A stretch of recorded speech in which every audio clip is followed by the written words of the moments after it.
Hi friends, I just want to take a moment today to give you some instruction and some ideas around a holy listening connection kit for you and your children. And it consists of 3 items: battery-powered candle, which you can get, still order online, as well as a silly putty egg, which you can order online, and a tube of chapstick, which we like to call blessing balm. It's an idea from hospital chaplain to children Leanne Hadley. So the first is this little candle, and it's just a reminder that God is with us. No matter what's happening in our homes, God is with us. God has not abandoned us. God has not left us to ourselves, that God is still with us. One young friend taught me to pray with this candle using her hands. She would say, God loves me, God loves you, and she would touch me. I wonder if you can pray that way with each other. God loves me, God loves you. Another way to pray with this candle is a breath prayer, breathing in, God is with me, and exhaling, I am safe. Another way to pray would be beloved, remembering that we are God's beloved, every one of us. So breathing in, be, and then exhaling, loved.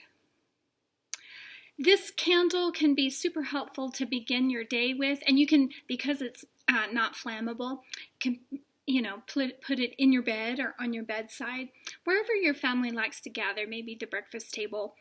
Maybe you do it throughout the day. Maybe you put it next to, if your child is struggling at night, maybe this becomes part of remember, this is just a symbol. God is with you. You are safe.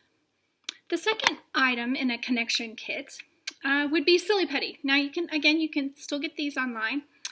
And just a warning, silly putty does not come out of carpeting, either the carpeting in your house or the carpeting in your car. I know this for a fact.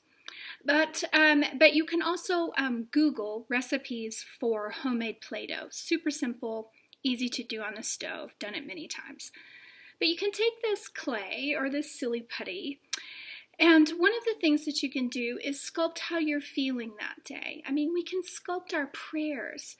So inviting children to sculpt how they are feeling that day. Do they feel like a roaring lion? Can they sculpt a lion? Do they feel like, I had one child sculpt a little tiny seed. She felt a little bit like a little tiny seed hidden away. That's a wonderful prayer. God, I'm a little tiny seed. Another thing that you can do is read a passage, just a short passage in the Gospels, from the Gospels. Can I invite you to look up those passages that have children involved in them, and just read that little short passage and invite your child to sculpt the thing that they're hearing, or maybe sculpt what they would like to ask Jesus for. So again, just a way to get to connect with one another using silly putty. And lastly, this is the idea of Leanne Hadley, and this is blessing balm. And it's basically chapstick. It's chapstick. But what we can do is this one is clear. We can put a cross on the hand. And I like to use a Celtic cross because it just gets a little more goo on there. And what it reminds us is that while we can't see God, sometimes we can get a whiff of God's presence. And it reminds us, it's just kind of it's a sensory reminder that God is with us and that we are safe. All of these ideas you can find in my new book, Spiritual Conversations with Children, Listening to God Together. But my heart is towards you, all of us, parents and grandparents and aunts and uncles and friends who are at home with children. And we are hosting space for their difficult feelings that are coming out, and their difficult behavior, and our difficult feelings, and our own difficult behavior. And I just wish to you, may you have all the margin that you need, and all the grace and love to stay connected.